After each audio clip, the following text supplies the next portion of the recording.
भारत के इश्तियालंगेज बयानात नाकाबिल कबूल, पाकिस्तान का सख्त रद्द-ए-अमल। तर्जुमान दफ्तर खारजा का कहना है कि भारत खित्ते में अमन की राह में रुकावट बन रहा है। भारतीय रहनुमाओं के हालिया बयानात खित्ते में अदम इस्तेहकाम को हवा देने की कोशिश है। पाकिस्तान को इलाकाई अदम इस्तेहकाम का जिम्मेदार ठहराना हकायक के मुनाफी है। आलमी बरादरी भारत की दहशतगर्दी में मुलविस के सबूतों से आगाह है। तर्जुमान के मुताबिक जम्मू व कश्मीर तनाज़ा खित्ते में अमन के लिए सबसे बड़ा खतरा है। पाकिस्तान कश्मीरियों के हक़ खुद इरादत के लिए अक़वाम मुत्तहिदा की करारदादों पर कायम है। पाकिस्तान को इलाकाई अदम इस्तेहकाम का जिम्मेदार ठहराना हकायक के मुनाफी है। भारत के इश्तियाल अंगेज बयानात नाकाबिल कबूल हैं। पाकिस्तान का सख्त रद्द-ए-अमल सामने आ रहा है। भारत खित्ते में अमन की राह में रुकावट बन रहा है। भारतीय रहनुमाओं के बयानात खित्ते में अदम इस्तेहकाम को हवा देने की कोशिश है, ऐसा कहा गया दफ्तर खारजा की जानिब से। पाकिस्तान को इलाकाई अदम इस्तेहकाम का जिम्मेदार ठहराना हकायक के मुनाफी है। भारत के इश्तियाल अंगेज बयानात नाकाबिल कबूल हैं। पाकिस्तान ने सख्त रद्द-ए-अमल अपनाते हुए कहा कि भारत खित्ते में अमन की राह में रुकावट बन रहा है। भारत का असल चेहरा आलमी सतह पर बेनकाब करने की तैयारी। पाकिस्तानी वफ्द आज सेक्रेटरी जनरल अक़वाम मुत्तहिदा, सदर जनरल असम्बली और सलामती काउंसिल के अरकान से भी मिलेगा। OIC को भी भारतीय इश्तियाल अंगेजी पर ब्रीफिंग दी जाएगी। भारतीय जारहियत पर पाकिस्तान का मौक़िफ़ आलमी सतह पर उजागर किया जाएगा। सफारती वफ्द पाकिस्तान के पुरअमन और जिम्मेदाराना रवैये को नुमाया करेगा। वफ्द इंडस वाटर ट्रीटी की बहाली के फौरी ज़रूरत पर जोर देगा। वफूद बैनुल अक़वामी इदारों, थिंक टैंक्स, मीडिया और ओवरसीज़ पाकिस्तानियों से राब्ते करेंगे। चेयरमैन पीपल्स पार्टी बिलावल भुट्टो जरदारी की क़यादत में 9 रुकनी वफ्द में शहरी रहमान और हिना रब्बानी खर शामिल हैं। वफ्द में जलील अब्बास जिलानी, मुसद्दिक मलिक, खुरम दस्तगीर, फैसल सब्जवारी, बुशरा अंजुम भट्ट और तहमीना जंजुआ भी शामिल हैं। भारत की जानिब से रोजाना पानी बहाव में कमी और इजाफा रोज का मामूल बनने लगा। पानी में कभी इजाफा और कभी कमी से पाकिस्तान में डैम्स में स्टोरेज मुतासर होने लगी है। इरसा हुकाम के मुताबिक पानी में कमी के बायस बंगला डैम में पानी भरने का मसला हो सकता है। कभी दरियाओं के बहाव पर कमी, कभी इजाफा कर दिया जाता है। इस तरह की सूरत हाल रही तो मंगला डैम में पानी भरने का अमल मुतासर हो सकता है। मंगला झील से पानी का अखराज 10 से बढ़ाकर 25,000 क्यूसेक कर दिया गया है। ज़राए के मुताबिक यही सिलसिला रहा तो पंजाब में चावल की काश्त पर असर पड़ सकता है। पानी में कभी इजाफा और कभी कमी से डैम्स में स्टोरेज मुतासर होने लगी है, ऐसा कहना था इरसा हुकाम का। आइंदा माली साल 2025-26 के लिए हुकूमत ने मजमूई मुआशी तरक्की का हदफ 4.2% मुकर्रर करने की तजवीज़ दे दी, जबकि अफरात ज़र को 7.5% तक महदूद रखने का हदफ रखा गया है। ज़राई शोबे की तरक्की का हदफ 4.5% मुकर्रर किया गया है, जिसमें बड़ी फसलों की तरक्की 6.7%, कपास 7%, लाइफ स्टॉक 4.2%, जंगलात 3.5% और माहीगीरी की तरक्की तकरीबन 3% रखने की तजवीज़ है। सनती शोबे की तरक्की का हदफ 4.3% मुकर्रर किया गया है। आइंदा माली साल के बजट में विफाक और सूबों के लिए सालाना तरक्याती प्रोग्राम तैयार कर लिया गया है। अगले बजट के लिए मुआशी अहदाफ मुकर्रर करने के लिए सिफारिशात भी फाइनल। कौमी तरक्याती बजट के लिए 4,000 अरब रुपए से ज़ायद की रकम मुख्तस करने की सिफारिश। ज़राए के मुताबिक अगले बजट में GDP ग्रोथ 4.2% तक मुकर्रर करने की तजवीज़ है। इस हवाले से मजीद जानेंगे शाहिद अजमल से। जी शाहिद अजमल, बजट तजावीज़ के हवाले से जो होमवर्क है वो मुकम्मल कर लिया गया? जी बिल्कुल, आइंदा माली साल 2025-26 के मुआशी तरक्की का हदफ जो है 4.2% मुकर्रर करने की तजवीज़ है। आइंदा माली साल के लिए मुआशी अहदाफ का तयन आज APCC इजलास में किया जाएगा, जबकि आइंदा माली साल के लिए अफरात ज़र 7.5% मुकर्रर करने की तजवीज़ है। ज़राई शोबे की तरक्की का हदफ 4.5% मुकर्रर किया जाएगा। इसी तरह आइंदा माली साल में बड़ी फसलों की तरक्की का हदफ 6.7% और कपास की तरक्की का हदफ जो है 7% मुकर्रर करने की तजवीज़ है। आइंदा माली साल में लाइफ स्टॉक की तरक्की का हदफ 4.2% और जंगलात की तरक्की का हदफ 3.5% और माहीगीरी की तरक्की का हदफ 3% मुकर्रर किया जा सकता है। आइंदा माली साल सनती तरक्की का हदफ 4.3% और मादनी तरक्की का हदफ 3% मुकर्रर करने की तजवीज़ है। और आइंदा माली साल में मैन्युफैक्चरिंग की तरक्की का हदफ 4.7%, लार्ज स्केल मैन्युफैक्चरिंग की तरक्की का हदफ 3.5%, स्मॉल स्केल सनती तरक्की का हदफ 8.9%, और तामीरात की तरक्की का हदफ 3.8% मुकर्रर करने की तजवीज़ है। इसी तरह बिजली, गैस, वाटर सप्लाई की तरक्की का हदफ 3.5% और खिदमात के शोबे की तरक्की का हदफ 4% मुकर्रर करने की तजवीज़ दी गई है।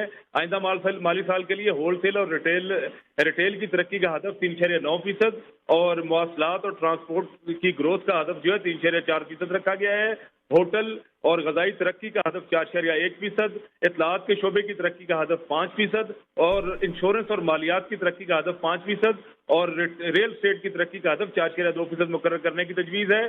जबकि इसी तरह हुकूमती खिदमात की तरक्की का हदफ 3%, तालीमी शोबे की तरक्की का हदफ 4.5% और सेहत और समाजी जी। तरक्की का हदफ 4% मुकर्रर करने की तजवीज़ है। सनत की तरक्की का हदफ 4.3% और सरमायाकारी का हदफ 14.7% और निजी सरमायाकारी का हदफ 9.8% मुकर्रर करने की अहदाफ तजवीज़ का है। तयन किया जा रहा है। बहुत शुक्रिया शाहिद अजमल। IMF की रजामंदी से तनख्वाहदार और दीगर शोबों को रिलीफ फराम करने की कोशिश। तनख्वाहदारों को रिलीफ के लिए बचत स्कीमों और बैंक डिपॉजिट पर टैक्स में 2% इजाफे पर गौर। जरा के मुताबिक 2% इजाफी टैक्स बचत स्कीमों के डिपॉजिट पर सूद की आमदनी पर बढ़ाया जाएगा। फाइलर्स और नॉन फाइलर्स दोनों के लिए टैक्स की शरह में इजाफे की तजवीज़ है। IMF ने भी इस तजवीज़ की हतमी मंजूरी नहीं दी। IMF ने तनख्वाहदार तबके और दीगर शोबों को रिलीफ से खसारे को पूरा करने के लिए तजावीज़ तलब की हैं। गुज़िश्ता माली साल के बजट में आयद भारी शरहों के बाद टैक्स वसूली में कमी वाक़ हुई है।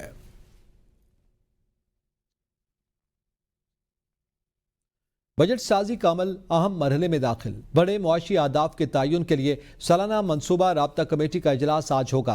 सालाना मनसूबा राब्ता कमेटी के इजलास की सदारत वजीर मनसूबाबंदी एहसन इकबाल करेंगे। इजलास में वफाकी वजारतों के साथ साथ चारों सूबों, GB और आज़ाद कश्मीर के वज़रा शिरकत करेंगे। ज़राए के मुताबिक आइंदा माली साल के लिए महंगाई की रफ्तार 7% तक रहने का तखमीना। आइंदा माली साल इक्तसादी तरक्की का हदफ 4.2% रखे जाने का इम्कान। इजलास में 4100 अरब रुपए कौमी तरक्याती प्रोग्राम्स की मंजूरी दिए जाने का इम्कान।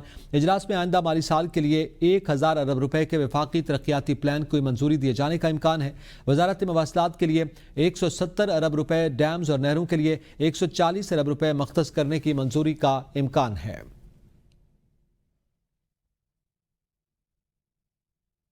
इस्लामाबाद हाई कोर्ट में 190 मिलियन पाउंड नैब केस में सजा मुअत्तली से मुताल्लिक अपीलों की समाअत के लिए नैब ने खुसूसी प्रोसिक्यूशन टीम तश्कील दे दी। वानी PTI और बुशरा बीबी की अपीलों की पैरवी के लिए नैब के 5 स्पेशल प्रोसिक्यूटर्स तैनात किए गए हैं, जिनमें सरदार मुजफ्फर अहमद खान और दीगर शामिल हैं। इस हवाले से मजीद जानेंगे और रजा से। जी और रजा, मजीद क्या तफसीलात हैं? आज बिल्कुल देखिए, इस्लामाबाद हाई कोर्ट में 190 मिलियन पाउंड केस में नैब में सजा मुअत्तली का जो केस है, उसमें वानी PTI बुशरा बीबी की सजा के खिलाफ अपीलों पर समाअत के लिए नैब की खसूसी प्रोसिक्यूशन टीम जो है वो तश्कील दे दी गई है और नैब ने 5 स्पेशल प्रोसिक्यूटर को केसेस की पैरवी के लिए जो है वो तैनात कर दिया और सरदार मुजफ्फर अहमद खान, इरफान अहमद, सुहेल आरिफ, रफा मसूद और यासिर सलीमदाना को स्पेशल प्रोसिक्यूटर तैनात किया गया है। और इस्लामाबाद हाई कोर्ट में अपीलों और सजा मुअत्तली दरखास्तों के लिए खसूसी प्रोसिक्यूशन टीम जो है वो तश्कील दे दी है। प्रोसिक्यूटर जनरल नैब सैयद एहशाम कादिर शाह ने चेयरमैन नैब की मंजूरी से प्रोसिक्यूशन टीम की जो है वो प्रोसिक्यूशन टीम की तश्कील दे दी। बहुत शुक्रिया रजा। मियां चन्नू के सपूत और कौमी hero Arshad Nadeem Asian Olympic games में गोल्ड मेडल जीतकर अपने आबाई शहर मियां चन्नू पहुंच गए। अवाम ने उनका पुरतपाक इस्तकबाल किया और उन पर फूलों की पत्तियां निछावर की। इस मौका पर अरशद नदीम ने मीडिया से गुफ्तगू करते हुए कहा कि सबसे पहले अल्लाह ताला का शुक्र अदा करता हूं, वालिदैन और कौम की दुआओं से एशियन एथलेटिक्स गेम्स में गोल्ड मेडल जीता। अपने आबाई शहर पहुंचकर बहुत खुश हूं। रिटर्निंग ऑफिसर ने हल्का PP52 सिमरियाल के ज़िमनी इंतखाब नतीजा जारी। RO ऑफिस की जानिब से जारी नोटिफिकेशन के मुताबिक मुस्लिम लीग नून की उम्मीदवार हिना अरशद बड़ाइच ने 78,702 वोट हासिल करते हुए कामयाबी हासिल की। PTI के हिमायत याफ्ता उम्मीदवार फाखिर निशात गुमन ने 39,018 वोट हासिल किए और दूसरे नंबर पर रहे, जबकि पाकिस्तान पीपल्स पार्टी के उम्मीदवार राहील कामरान चीमा को 6,832 वोट मिले हैं। सिमरियाल में वफाकी वजीर ख्वाजा आसिफ का हिना अरशद बड़ाइच के इलेक्शन हाल आमद पर वर्कर्स से खिताब। ख्वाजा आसिफ ने कहा कि मैं आज अपने तमाम पार्टी वर्कर्स का शुक्रिया अदा करता हूं कि जिस तरह उन्होंने इलेक्शन में काम किया। वज़ीर आला पंजाब मरियम नवाज के विजन को कामयाब बनाने में पार्टी वर्कर्स का ही हाथ है। ख्वाजा आसिफ ने पाकिस्तान आर्मी की हालिया जंग में कामयाबी पर फील्ड मार्शल आसिम मुनीर को मुबारकबाद भी दी और जलसे के अख्तिताम पर हिना अरशद बड़ाइच ने वर्कर्स का शुक्रिया अदा किया। खैबर पख्तूनख्वा के मुशीर इत्तलात बैरिस्टर सैफ ने कहा कि सिबड़ियाल के ज़िमनी इंतखाब में मुस्लिम लीग नून जीतने के बावजूद मायूस, जबकि तहरीक इंसाफ हार कर भी मुतमईन है। आरओज़ के दफातर के बाहर के नारे गूंज रहे थे, जबकि अंदर बैरिस्टर सैफ ने कहा कि जारी हुकूमत कब तक इंतखाबी नताइज तब्दील करती रहेगी। सच ज़्यादा देर छुप नहीं सकता। ओछे हथकंडों से बानी PTI की मकबूलियत को ख़त्म नहीं किया जा सकता। मुस्लिम लीग नून ने पाकिस्तान को एटमी क़ुव्वत बनाया। नून लीग के सदर नवाज शरीफ ने लंदन पहुंचने के बाद मीडिया से गुफ्तगू करते हुए कहा कि पिछली हुकूमत ने जो मुल्क का हाल किया था उसे मुस्लिम लीग नून बतदरीज बेहतर बना रही है। मुस्लिम लीग नून ने पाकिस्तान को मिसाइल टेक्नोलॉजी दी। हर शोबे की तरक्की में मुस्लिम लीग का किरदार है। मुल्की हालात और मईशत बेहतर हो रही है। मजीद कहा कि लोग काम को वोट देते हैं, सियासत के साथ साथ काम भी होना चाहिए। हमारे ज़माने में 40 साल तक रुपया मुस्तहकम रहा, शरह नमू 7 को छू रही थी। मुस्लिम लीग नून ने पाकिस्तान को एटमी क़ुव्वत बनाया। चीन के साथ मिलकर JF-17 बनाए। लीग ने अल्लाह के फजल करम से पाकिस्तान को JF-17 जहाज हमने चाइना के साथ मिलकर पाकिस्तान में जो है उसको बनाया, और ये एक मुश्तरका एफर्ट है चाइना और पाकिस्तान की। तो कौम को बताएं कि कौन क्या कर गया इस मुल्क के लिए, किसने क्या किया है, और अदाद शुमार के साथ बताएं आप, जिसका ये नतीजा मुस्लिम लीग ने पाकिस्तान को मिसाइल टेक्नोलॉजी दी। मुल्तान के इलाके अहमदपुर सियाल में नलके का पानी पीने से एक ही खानदान के 12 अफराद की हालत गैर हो गई। निश्तर अस्पताल में इलाज जारी है। 2 मरीजों को डिस्चार्ज, जबकि 9 मरीजों को वार्ड नंबर 11 में शिफ्ट कर दिया गया है। इब्तदाई रिपोर्ट्स के मुताबिक जहरीला पानी पीने से तमाम अफराद की हालत गैर हुई है। मुल्तान से आपको आगाह कर रहे हैं कि मुबैना जहरीला पानी पीने से मुतासरा अफराद को निश्तर अस्पताल मुंतकिल किया गया। अहमदपुर सियाल में नलके का पानी पीने से एक ही खानदान के अफराद की तबीयत नासाज हो गई और उनको फौरी तौर पर अस्पताल मुंतकिल किया गया है। 12 अफराद की हालत गैर हुई है नल का पानी पीने से। इस्लामाबाद हाई कोर्ट ने वफाकी दारुल हुकूमत में बल्दियाती इंतखाबात और म्यूनसिपल कारपोरेशन के अख्तियारात से मुताल्लिक केस की समाअत करते हुए म्यूनसिपल कारपोरेशन इस्लामाबाद को प्रॉपर्टी टैक्स बढ़ाने से रोक दिया है। जस्टिस मोहसिन अख्तर कियानी ने तमाम दरखास्तों को यकजा करके समाअत की, जहां दरखास्त गुजारों के वकला समेत इलेक्शन कमीशन, CDA, MCI और वफाकी हुकूमत के नुमाइंदे भी पेश हुए। एडिशनल अटॉर्नी जनरल ने बताया कि इस्लामाबाद बल्दियाती एक्ट 2025 स्टैंडिंग कमेटी में ज़ेर गौर है, जिसके बाद ये बिल पार्लियामेंट में पेश होगा। अदालत ने रिमार्क्स दिए कि जब तक मुंतखब मकामी हुकूमत नहीं बनती, प्रॉपर्टी टैक्स की पुरानी शरह ही लागू रहेगी। केस की मजीद समाअत 24 सितंबर तक मुलतवी कर दी गई है। आम खबर से आपको आगाह कर रहे हैं कि अदालत ने केस की समाअत 24 सितंबर तक मुलतवी कर दी है। सिंध असेंबली में लोड शेडिंग और बिजली के बहरान पर आज खुसूसी इजलास मुनक्किद होगा, जिसमें के इलेक्ट्रिक, हैस्को और सेप्को के सरबराहों को तलब किया गया है। इजलास में स्पीकर सिंध असेंबली सूबाई बुज़रा नासिर हुसैन शाह और ज़ियाउल हसन लंजार और अपोजिशन लीडर अली खुर्शीदी भी शिरकत करेंगे। इजलास में चेयरमैन नेपरा को भी बुलाया गया, जबकि खुसूसी पार्लिमानी कमेटी में तमाम जमातों के 12 अराकीन शामिल हैं। इजलास की सदारत कमेटी के चेयरमैन फयाज भट्ट करेंगे। सिंध असेंबली में लोड शेडिंग और बिजली के बहरान पर खुसूसी इजलास आज होगा। सियालकोट के इलाके एडबिराला में अगवा होने वाले 4 साला बच्चे रिजवान की लाश घर के करीब खड़ी कार से बरामद हुई। पुलिस के मुताबिक बच्चा गुज़िश्ता रोज़ गली में खेलते हुए लापता हुआ था। पुलिस ने गुमशुदगी का मुकदमा दर्ज कर रखा था। अहले इलाका ने वज़ीर आला पंजाब और IG पंजाब से मुतालबा किया कि बच्चों के अगवा और कत्ल की बढ़ती वारदातों पर फौरी तौर पर नोटिस लिया जाए। सियालकोट से आपको आगाह कर रहे हैं, एडबिराला में अगवा 4 साला बच्चे की लाश घर के करीब गाड़ी से बरामद कर ली गई है।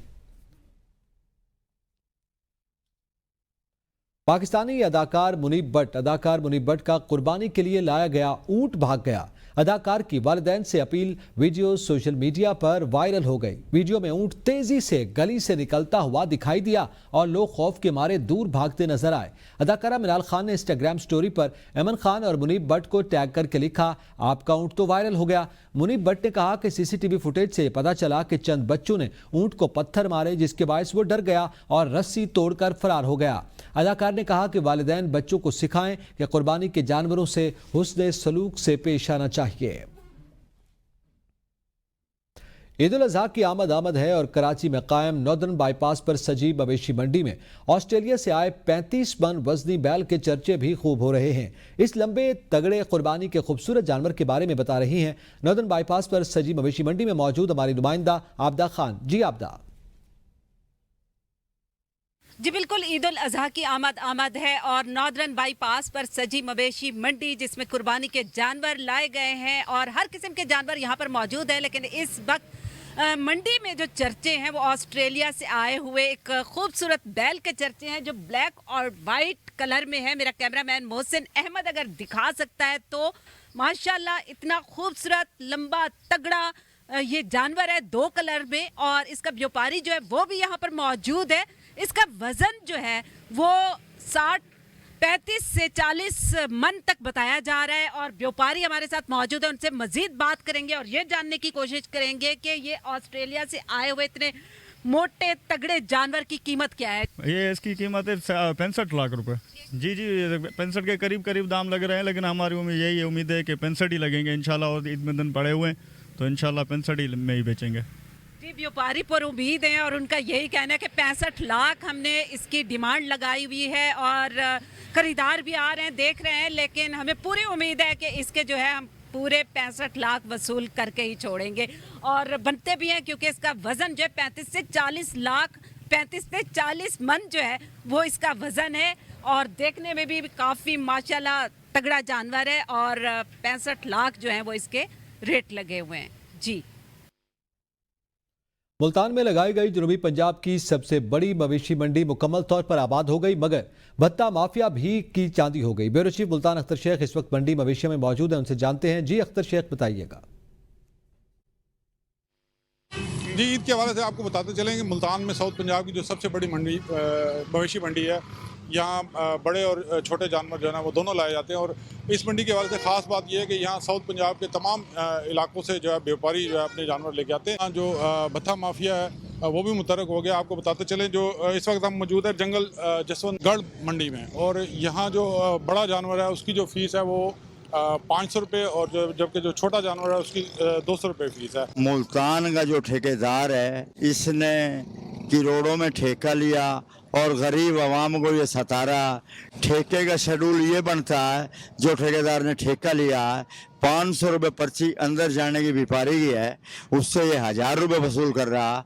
मंडी के सदर ने भी, मुल्तान के पंजाब के कसाईयों ने भी इससे पूछा भाई ये शेड्यूल वापसी का नहीं है, आप जो पर्ची वापसी की वसूल कर रहे हो ये कौन सा कानून है। बिल्कुल आपने मुख्तलिफ व्यापारी की शिकायत सुनी है मवेशी मंडी और ख़ास तौर पर पर्ची फ़ीस के बारे में। और इस साल से आपको ये भी बताते चलें कि जो पंजाब गवर्नमेंट ने पिछले साल इस गवर्नमेंट की तरफ से ये जो फ़ीस है ये माफ़ कर दी गई थी, लेकिन इस दफ़ा जो फ़ीस रखी गई है और जो ठेका दिया गया उस पर शिकायत जो है वो बहुत ज़्यादा है। हुकूमत को इस हवाले से नोटिस लेना पड़ेगा। जी।